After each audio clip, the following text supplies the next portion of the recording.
Here is a leader of one of the the largest movements, religious movements in the world, Catholics.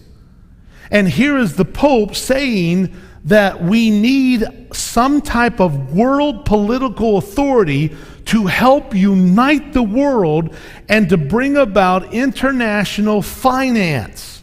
Folks, that was on July the 7th, just last month.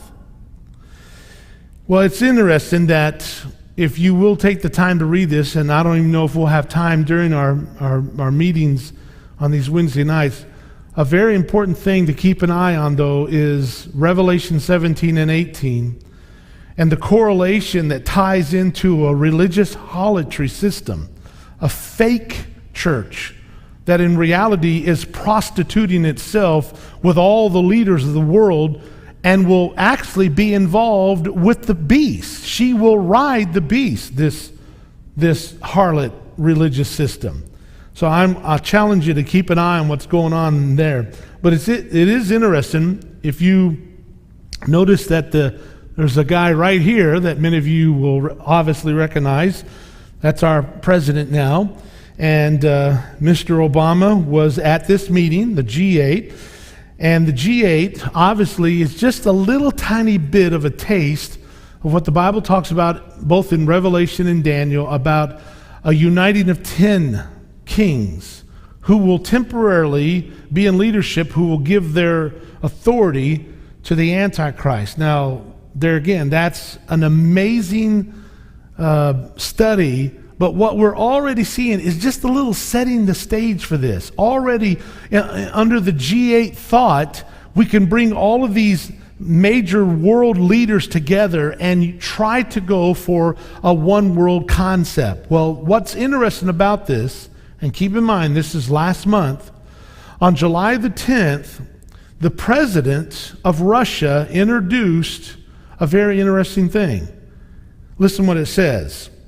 Russian President Dmitry Medvedev illustrated his call for a multinational currency to replace the dollar by pulling from his pocket a sample of the United Future World Currency.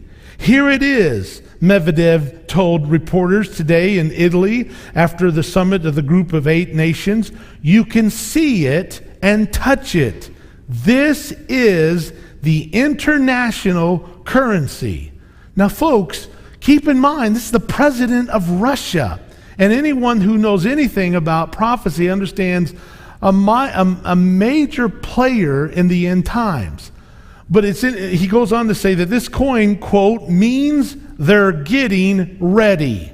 I think it's a good sign that we understand how interdependent we are. Now keep in mind who this is talking. This is the man who happened to host that particular G8 summit. And it's quite interesting when you look at this coin. On the observed side, it has the number 1, and it's repeated 5 times. And it's representing the 5 continents. The border inscription reads, Unity in Diversity, and the issue, the first date, obviously 2009. And on the back, now listen to this, is what they call the Tree of Life. It has 5 leaves symbolizing the local tree species that grow in those 5 continents. And the border inscription reads, United Future World Currency. Let me just stop and so everybody understands what I'm talking about. Ladies and gentlemen, this happened last month. Okay?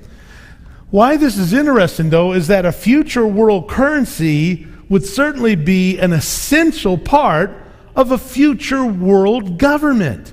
And isn't it interesting that as the Pope was speaking the day before the G8, he's calling for a world political authority to manage global economy, which is perfect timing. I mean, think about this. We already talked a little bit about the timing. But imagine, as we're trying to share Solomon's wisdom, how his wisdom got corrupted, even though he realized that history is repeating itself. Now, something I think is worth quoting here is David Rockefeller had a very amazing statement when he says, "We are on the verge of global transformation. All we need is the right major crisis, and the nations will accept the new world order." In case you don't know, that's what's on the back of the dollar bill. On the left of your dollar bill is that little pyramid with the all-seeing eye levitating over that missing cornerstone. And the words are in Latin, Agnut Corpus Novus Ordo Seclorum, means announcing the birth of a new world order. Well, what's that all about? Well, to really get into all this, you gotta, it's almost like peeling an onion. There's just layer after layer. Have you all noticed, though, how fast things are changing on the world economy? Now, let me give you an illustration of what I'm talking about. Right after the, right when Obama was going around and made announcements that he was making Rahm Emanuel his chief of staff, it's quite interesting. He was interviewed by Wall Street Journal Digital Network, and he says, quote, "You never want a serious crisis to go to waste." Now, this is talking about what we were going through back in the fall of last year with the economy falling apart. He goes on to say, "What I mean by that is an opportunity to do things you think you could not do before." I don't know if that kind of causes you to be a little shocked. It should, but the fact of the matter is, we're seeing lots of different things coming from different directions. It's like the stage is being set, but one guy's doing something over here, another guy's doing something over here, while somebody else is doing something over here, and they're all doing their individual things, but they're all setting the stage. Again, last month, the title of the article read this way: Al Gore, cap and trade global warming bill could help bring about global governance. Let me quote to you what he actually says. "But it is the awareness itself that will drive the change, and one of the ways is it will drive the change is through global governance and global agreements." What's he talking about? Well, he's obviously talking about this phenomenon that for somehow people have swallowed this, and it's an incredible deception. This whole thing about global warming. Now, folks, obviously, as science has kicked in now after a couple years, they're saying everything that's being said is a bunch of junk. And yet, how many know that for some reason there's still this agenda that's going? And what it's all about, he just spilled the beans. It's to try to get the world to come under a global government. Now, you add to that the economy and the crisis that's going on in the worldwide level, which what I want to do is to take you back to December of last year. Financial Times, which is kind of what we would make an equivalent of like a news, a financial news thing here in the United States, mentioned something interesting on their December issue, and let me just read to you what Gideon Rackman had to say. He says, and of course, keep in mind this guy's not a believer. This is not a Christian magazine. This is totally from a secular financial standpoint. I'm quoting now. "I have never believed that there is a secret United Nations plot to take over the United States.